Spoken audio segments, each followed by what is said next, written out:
afternoon, everyone. Just a few things pass along, and we'll get right to your questions.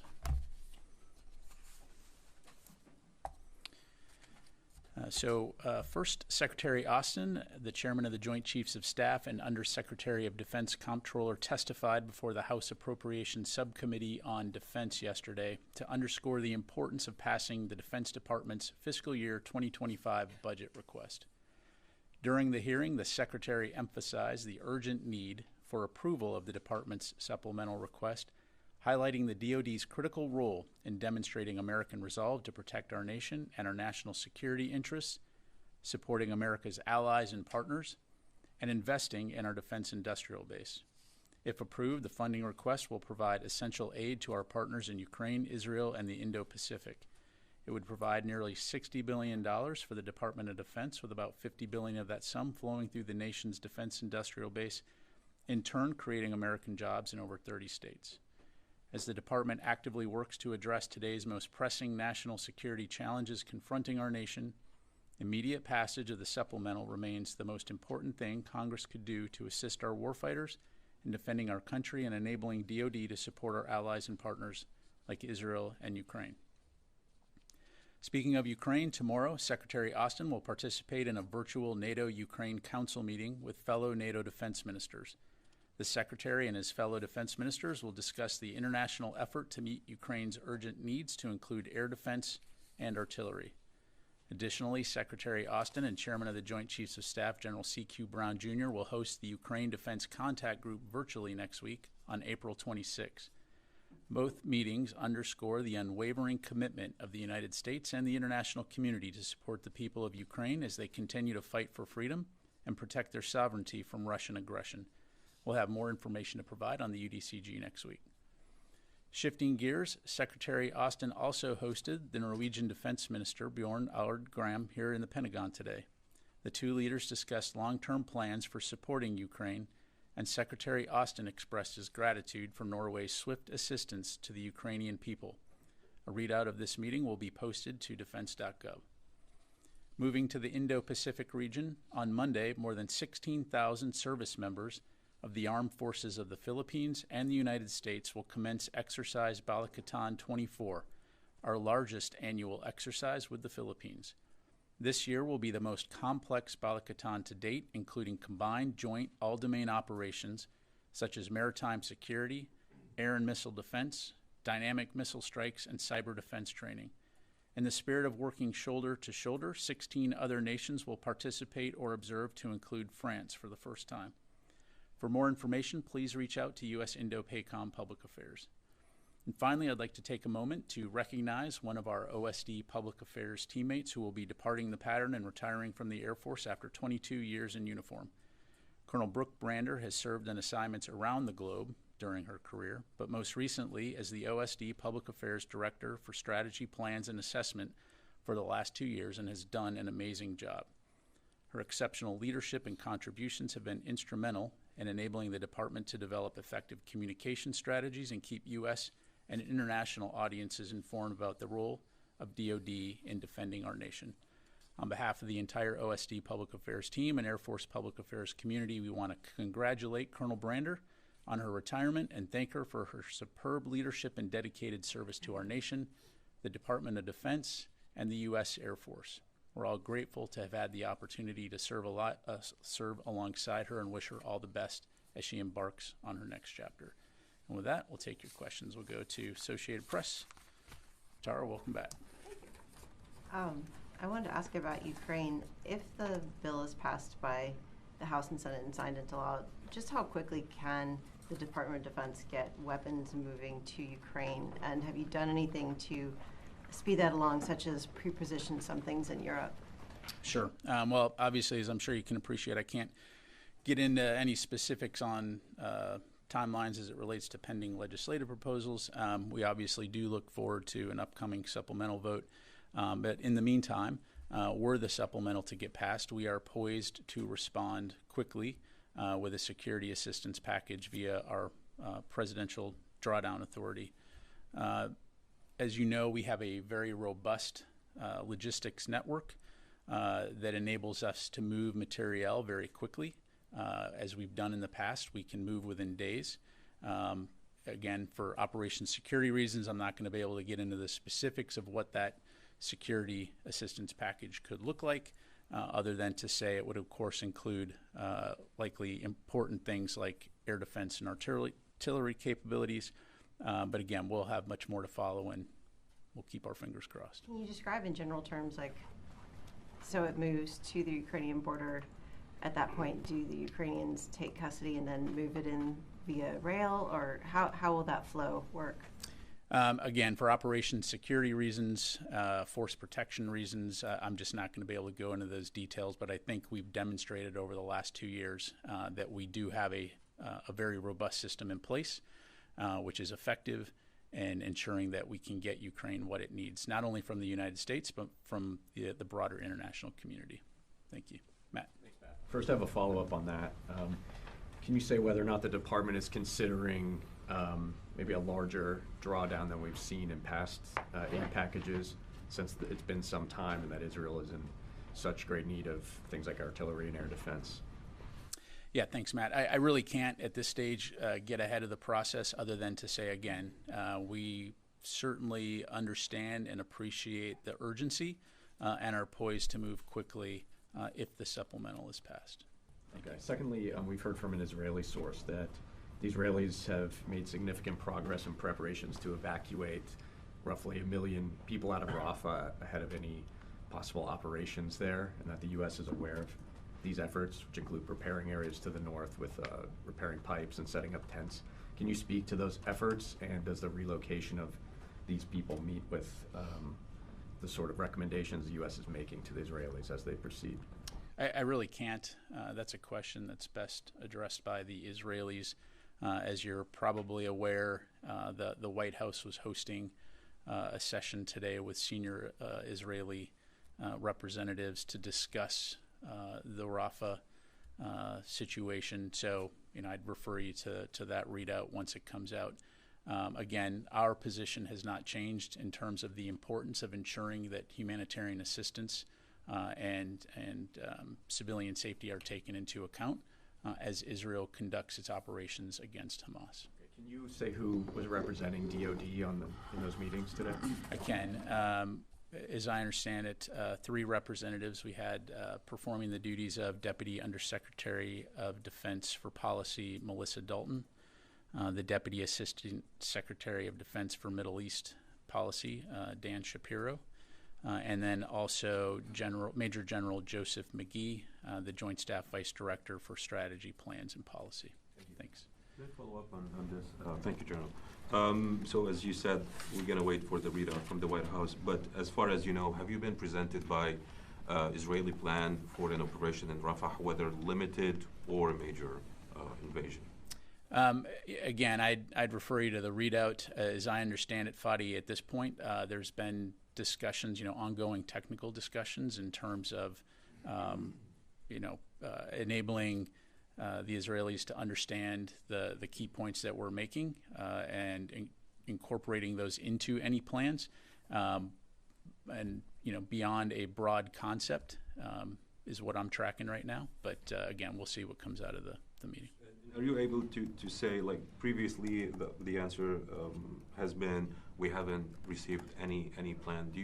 Is your sense there's been some progress on the issue of Rafah and discussions between you and the Israelis?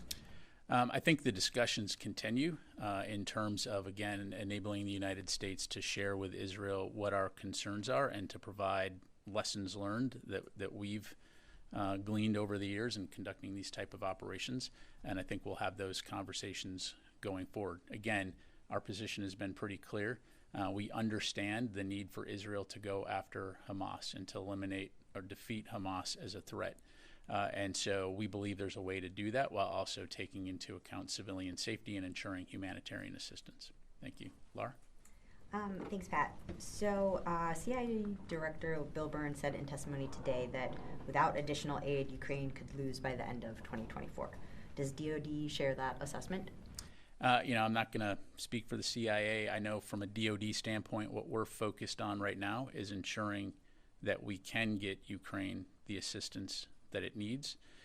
we're focused on working with international allies and partners to ensure that Ukraine gets what it needs, not only in the near term, but also for the long term. And this is through mechanisms like the capability coalitions, which are looking at the long-term defense of Ukraine so that it can deter future aggression from Russia. You know, the Ukrainians have demonstrated their resilience and their courage under fire. We have no reason to think that that's going to change, but we also understand the dire situation there right now, which is why, again, we would like very much to see the supplemental passed, and we would like very much to be able to rush the security assistance in the volumes that we think they need to be successful. And then as a follow-up to, you said there would be a meeting coming up with NATO. Is it possible that NATO is going to take control of the Ukraine Defense Contact Group? Is that something that's, is that plan one that's moving along now? You know, right now the Ukraine Defense Contact Group continues to be hosted by the Secretary. That's the plan into the foreseeable future, so I don't have anything to announce in terms of any potential changes. Thanks. Thank you. Constantine. Thanks, Pat. On Balikatan, are there any concerns that the USS Boxer, which is, I believe, by all accounts, slated to participate in the exercise, but had to turn around last week and cut its deployment short, won't be able to make it? It's in port. Are there any concerns over that? I'll have to refer you to the Navy and Indo-Pacom to talk about that. Thanks. All right, let me go to the phone here real quick. Idris from Reuters. Hey, Pat, do you have any updates on when the Secretary last spoke with Minister Gallant and, you know, what the conversation was about? And do you have any update on the findings of the strike, Israeli strike against the World Central Kitchen? Have you gone through it? Do you have an understanding of whether that Israeli initial investigation is something you agree with? Yeah, thanks, Idris. So the last phone call that the Secretary had with Minister Gallant was on Tuesday, which I believe we read out, and so no phone calls since then. And then in terms of the World Central Kitchen, I don't have any updates to provide. As you know, NSC was reviewing that, and so I'd refer you to them for any updates on their review. Thank you. Come back into the room here. Yes, sir. Thank you. In the proposed House bill on Ukraine, there is a non-binding requirement to provide Ukraine with the longer-range ATACMS.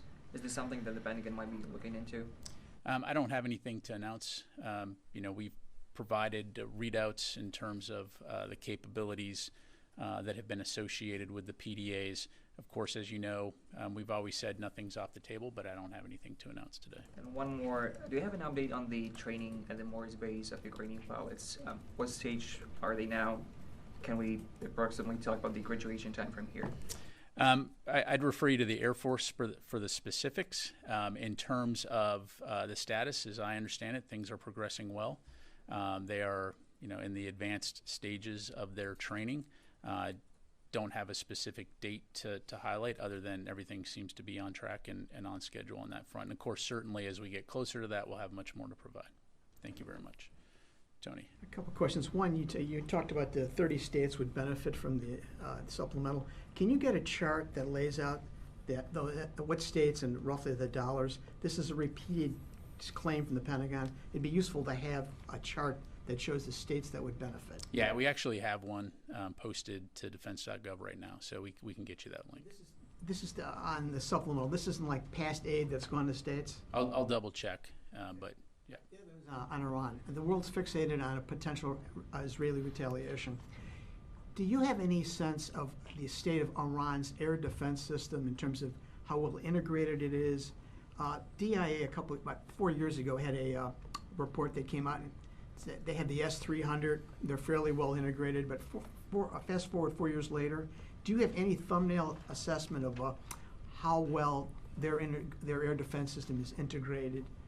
Radar, human observation posts, and missiles? Yes.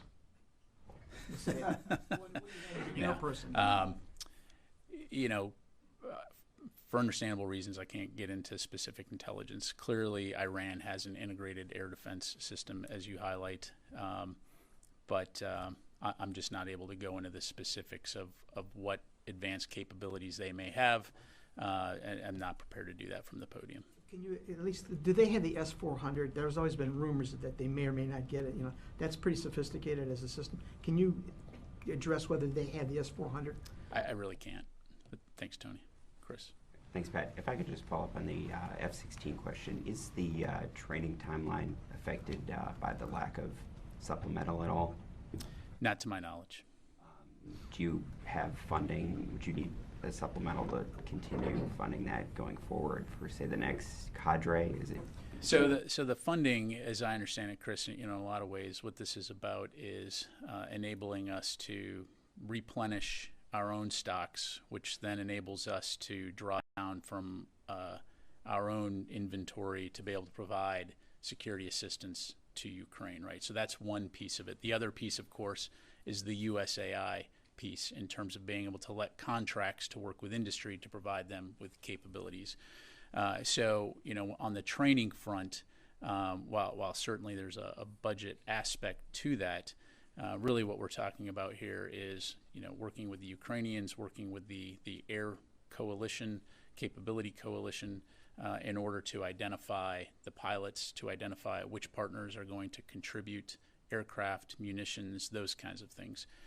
So the supplemental, of course, is incredibly important, but as I understand it, we're able to continue to do some things when it comes to training of pilots, with, of course, one of the long poles in the tent being working with Ukraine to identify those individuals who they want to nominate for that training. And again, because you have multiple nations involved, the training pipeline has some flexibility built into it in terms of being able to absorb those pilots and train, the numbers that Ukraine has. Just a quick follow-up on that. You mentioned looking at munitions among the coalition. Has there been any progress on that? Yeah, I don't have any updates on that front, but again, as we get further down the road, and again, for operation security reasons at this point, I can't go into the specifics, but we'll certainly keep you informed. Thanks. Yes, sir. Thank you, General. So on Tuesday, the House of Representatives passed a resolution that deeming the slogan "From the river to the sea, Palestine will be free" is anti-Semitic and its use should be condemned. Does the Pentagon have a statement on this passing or that slogan and whether it's problematic or not? I don't. Thanks. Sir. Different topic, U.S. and China. So why was the discussion between the Secretary Austin and the Chinese Defense Minister Don Jun held by video teleconference instead of just calling? So which side made the offer to like a video style? Sure. On your latter question, we've been working at the staff level for months, ever since the President Biden, held his meeting with Xi Jinping to arrange a call. And so oftentimes, in terms of whether that's a phone call, whether it's a video teleconference, that's coordinated between the two staffs. The key point here, though, is that they had the opportunity to communicate. And so, again, we'll continue to look for opportunities to continue communicating in the future. Thank you very much. Yes, sir. Thank you so much, General. Regarding to Rafah, when do you expect to have any updates from the Israeli sides about their plan if they want to do military operations in Rafah? Well, again, when it comes to timelines, that's really a question for the Israelis to address. As I mentioned earlier, our discussions continue to be ongoing with the Israelis in terms of what their thoughts are as it relates to Rafah. Again, and it affords us an opportunity to highlight our concerns and our key points, which are that we want to see humanitarian assistance and civilian safety taken into account in going after Hamas. Can I ask another question about another topic regarding to the Niger? Does there any change to the U.S. military footprint in Niger? And have you seen the reports that the Russian sent some troops to the region there? So would you give me an update about that? Thank you. So our footprint in Niger has not changed at this time.